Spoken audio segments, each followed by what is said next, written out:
ஆண்டவராகிய இயேசு கிறிஸ்துவின் இன்ப இனிய நாமத்தில் உங்கள் அனைவருக்கும் என் அன்பின் வாழ்த்துக்கள். விவிலியம் விஞ்ஞானம் என்ற தலைப்பின் கீழ் கர்த்தருடைய வேதாகமத்தை ஆராய்ந்து வருகிறோம். கண்களை மூடி கர்த்தரை நோக்கி ஜெபம் செய்வோம். கர்த்தாவே, என் வாயின் வார்த்தைகளும் உள்ளத்தின் தியானமும் உம்முடைய சமூகத்திலே பிரீதியா இருப்பதாக. கர்த்தருடைய வசனங்களை கேட்கிற ஒவ்வொரு மக்களையும் நீர் பெருக்கமாக ஆசீர்வதித்து அவர்கள் வாளாகாமல் தலையாகி கீழாகாமல் மேலாகி கர்த்தருடைய நாமத்தை உயர்த்தி காட்டத்தக்கதாக அவர்களை ஆசீர்வதியும் சாமி. கர்த்தாவே, நீர் சீக்கிரமாக வரப்போகிறீர். உம்முடைய மக்களாக நாங்கள் வாழ எங்களை ஆசீர்வதிக்க வேணுமா? இயேசுவின் மூலம் ஜெபிக்கிறேன் கர்த்தாவே, ஆமென். நோவா ஆசீர்வதிக்கப்பட்டான். ஆண்டவர் சொன்ன காரியம், நீங்கள் சாப்பிடும் பொழுது இரத்தத்தை சாப்பிடக்கூடாது என்று அவர்களுக்கு சொல்லிவிட்டார். இரண்டாவதாக அவர்களுக்கு சொன்ன பாடம் என்ன? உங்களுக்கு மனுஷனுடைய உயிருக்காக அவனவன் சகோதரத்தில் பழி வாங்குவேன். மனுஷன் தேவ சாயலில் உண்டாக்கப்பட்டபடியால் மனுஷனுடைய இரத்தத்தை எவன் சிந்துகிறானோ அவனுடைய இரத்தம் மனுஷனால் சிந்தப்பட கடவது. நீங்கள் பலுகி பெருகி பூமியிலே திரளாய் வர்த்தித்து விருத்தியாகுங்கள் என்றார். ஆண்டவருடைய சித்தம் என்ன? மனுஷர்களாகி நீங்களும் நானும் இந்த பூலோகத்தை நிரப்ப வேண்டும், சந்தோஷமாக வாழ வேண்டும் என்பதுதான். அவர் சொன்ன ஒரு கட்டளை என்ன? மனுஷனுடைய ரத்தத்தை என்ன செய்யக்கூடாதாம்? சிந்தக்கூடாது, கொலை செய்யக்கூடாது, மக்களை கொன்று குவிக்க கூடாது. மனுஷனுடைய ரத்தத்தை எவன் சிந்துகிறான் அவன் ரத்தம் மனுஷனால் சிந்தப்பட கடவுள். இன்றைக்கு பூலோகத்திலே நீங்கள் பார்க்கிறீர்கள், ஒரு கூட்டம் ஆண்டுடைய கற்பனையே வேண்டாம் என்று போய்கொண்டிருக்கிறது. ஆனால் அரசாங்கம் என்ன செய்கிறது? கொலை செய்கிறவர்களை தூக்கு போடுகிறார்கள் அல்லது சிறைச்சாலையிலே போடுகிறார்கள். இந்த சட்டம் எப்படி வந்தது? பரிசுத்த வேதாகமம் தான் அந்த சட்டத்திற்கெல்லாம் சட்டமாக காணப்படுது. ஆண்டவர் சொன்ன காரியம், பின்னும் தேவன் நோவாவையும் அவன் குமாரரையும் நோக்கி, நான் உங்களோடும் உங்களுக்கு பின்வரும் உங்கள் சந்ததி உங்களோடு பேழையிலிருந்து புறப்பட்ட சகல ஜீவ ஜந்துக்கள் முதல் இனி பூமியில் உண்டாக போகிற சகல ஜீவ ஜந்துக்கள் பரியந்தம் பறவைகளோடும் நாட்டு மிருகங்களோடும் உங்களிடத்தில் இருக்கிற பூமியில் உள்ள சகல காட்டு மிருகங்களோடும் என் உடன்படிக்கை ஏற்படுத்தினேன். எதற்காக உடன்படிக்கை? எதற்காக ஆண்டவர் பறவைகளோடும் மிருகங்களோடும் மனிதர்களோடும் உடன்படிக்கை செய்கிறார்? அப்படி என்றால் என்ன? நான் சொன்ன காரியத்தில் பற்றுதலா இருக்க வேண்டும். அந்த உடன்படிக்கை என்ன? ஒருவரை ஒருவர் என்ன செய்யக்கூடாது? கொல்லக்கூடாது. இந்த மிருகங்கள் எல்லாம் என்ன செய்யக்கூடாது? ரத்தத்தோடு புசிக்க கூடாது. இவைகளுக்கு நீங்கள் என்ன செய்யுங்கள்? ஒரு உடன்படிக்கை.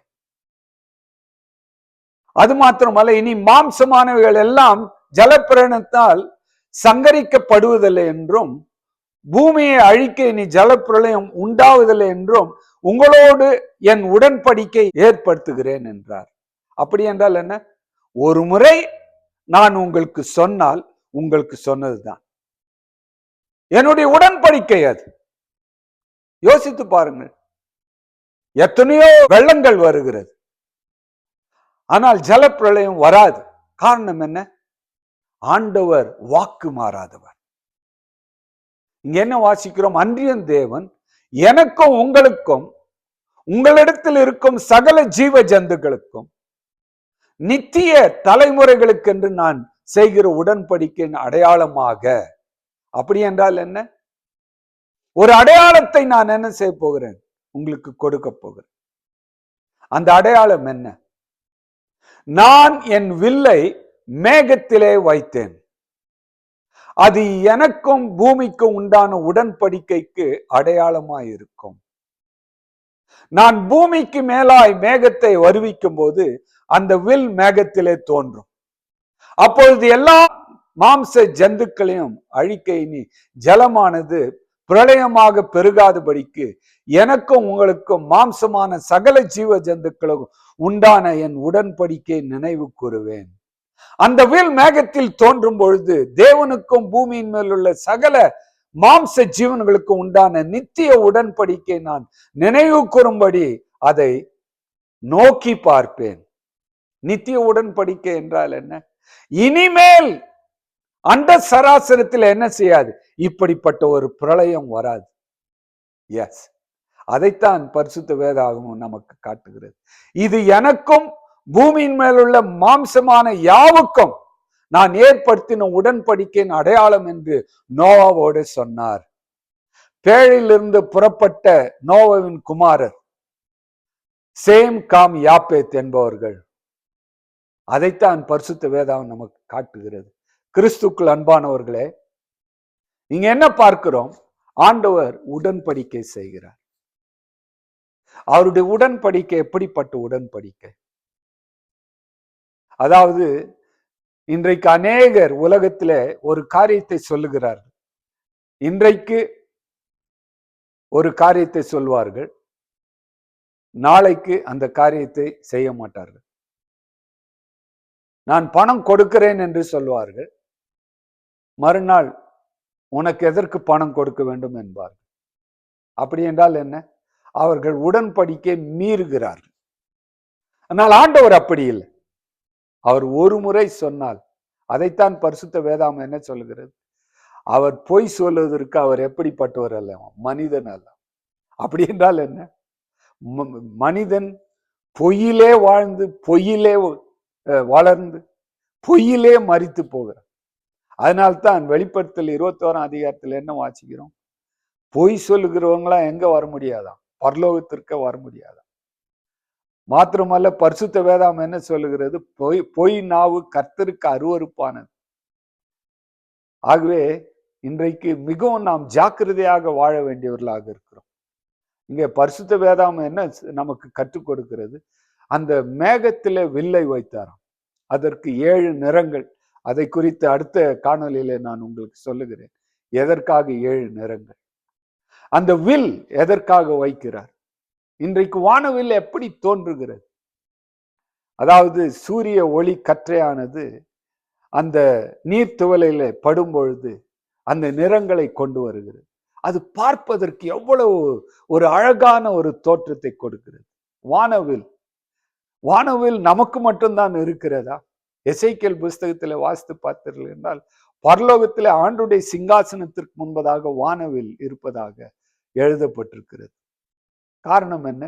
அவருடைய சிங்காசனத்திலிருந்து நதி ஓடுகிறது. அப்படின்னா அந்த நீர்த்துவலைகள் மூலமாக கூட அங்கும் என்ன இருக்கலாம்? வானவில் இருக்கலாம். அப்படி என்றால் என்ன? அந்த வானவில்லின் ஞாபகத்தை அங்கேயும் என்ன செய்திருக்கிறார்? அவர் வைத்திருக்கிறார். அவர் மறந்து போகிறதற்காக அல்ல, தன்னுடைய மகனை நோவாவை காப்பாற்றுவதற்காக அவர் எடுத்த படிகள். இன்றைக்கு கூட நம்மை காப்பாற்றுவதற்காக அவர் அநேக படிகளை எடுத்து நம்மோடு கூட உடன்படிக்கை செய்ய அவர் வாஞ்சி உள்ளவராக இருக்கிறார். கிறிஸ்துக்குள் அன்பானவர்களே, இந்த கடைசி நாட்களில யாரோடு கூட நீங்கள் உடன்படிக்கை வைத்திருக்கிறீர்கள்? ஆண்டவர் சொல்லக்கூடிய காரியம், அன்றைக்கு நோவாவோடு உடன்படிக்கை பண்ணுகிறார், ஆபிரகாமோடு கூட உடன்படிக்கை பண்ணுகிறார், இஸ்ரவேல் மக்களோடு கூட உடன்படிக்கை பண்ணுகிறார். எதற்காக? அவருடைய வார்த்தையின்படி நடக்க வேண்டும், அவரை நம்ப வேண்டும், அவர் சொல்லின்படி கீழ்ப்படிய வேண்டும். இந்த பூலோகத்தில் நாம் ஆசீர்வதிக்கப்பட்ட மக்களாக இருக்க வேண்டும். அதற்காகத்தான் நாம் மாத்திரமல்ல, நாம் வைத்திருக்கக்கூடிய மிருக ஜீவன்களோடு கூட அவர் என்ன செய்கிறாராம்? உடன்படிக்கை. அப்படி என்றால் என்ன? இன்றைக்கு மிருக ஜீவன்களை நாம் எப்படி பாவிக்கிறோம்? அவர்களை கொன்று குவித்து வருகிறார்கள். இன்றைக்கு மிருகங்கள் எல்லாம் அழிக்கப்பட்டிருக்கிறது. காரணம் என்ன? மனிதனுடைய ஈகோ, மனுஷனுடைய அந்த ஆசைகள், மாம்ச வெறி பிடித்தவர்கள், மாம்சத்தை தின்ற வேண்டும் என்று ஆசிக்கிறவர்கள். ஆகவே தான் மிருகங்கள் அழிக்கப்பட்டு வருகிறது. எவ்வளவு சாப்பிட வேண்டுமோ அவ்வளவு சாப்பிட வேண்டும். ஆனால் இன்றைக்கு மனுஷன் செய்யக்கூடிய காரியம் என்ன? இந்த மாம்சத்தையே காலையிலிருந்து சாயங்காலம் வரைக்கும் சாப்பிட்டு கொழுத்து போய் சாகிறார்கள். கிறிஸ்துக்கள் அன்பானவர்களே, இந்த கடைசி நாட்களிலே நீங்கள் யாரோடு கூட உடன்படிக்கை செய்திருக்கிறீர்கள்? ஆண்டவர் உங்களோடு கூட உடன்படிக்கை செய்ய அவர் காத்திருக்கிறார். இன்றைக்கு நீங்கள் ஆண்டவரோடு கூட உடன்படிக்கை செய்திருப்பீர்கள் என்றால் அவருக்கு கீழ்ப்படிந்து அவருடைய நாமத்திற்கு பயந்து வாழுங்கள். அப்பொழுது கர்த்தர் என்ன செய்வார்?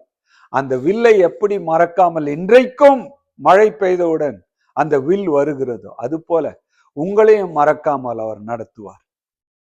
அந்த வண்ணங்கள் எப்படி இருக்கிறதோ அதே போலத்தான் இந்த பூலோகத்திலே நாம் பல வண்ணங்களாக பிறந்திருந்தாலும் கூட ஒருவர் நேசிக்க வேண்டும், ஒன்றாக வாழ வேண்டும் என்று தான் அந்த வில்லையை நமக்கு கொடுத்திருக்கிறார். கர்த்தர் தாமே உங்களை ஆசீர்வதிப்பாராக. நீங்களும் ஒருவரை நேசித்து கர்த்தரோடு உடன்படிக்கை பண்ணி அவர் வருகைக்காக காத்திருங்கள். ஆண்டவராகிய இயேசு கிறிஸ்து சீக்கிரமாக வருகிறார். இதோ சீக்கிரமாக வருகிறேன் என்று ஆண்டவர் சொல்லி இருக்கிறார். அவர் வரும்பொழுது நீங்களும் நானும் அந்த பரலோக ராஜ்யம் போய் அந்த பரலோகத்துல அவருடைய சிங்காசனத்தின் மேல் இருக்கக்கூடிய அந்த அந்த அழகான அந்த வில்லை பார்க்கத்தக்கதாக அந்த பாக்கியத்தை நமக்கு ஆண்டவர் கொடுப்பாராக. ஆமேன். இந்த சேனலை நீங்கள் சப்ஸ்கிரைப் செய்யுங்கள், லைக் செய்யுங்கள், ஷேர் செய்யுங்கள். கர்த்தர் உங்களை ஆசீர்வதிப்பாராக. ஆமேன்.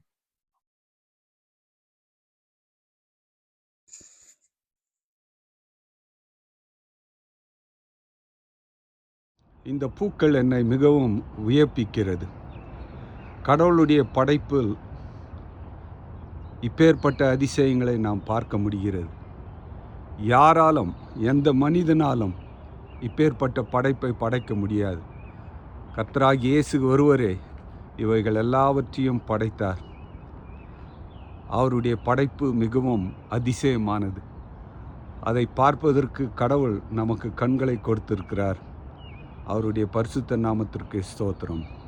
ஆமேன்.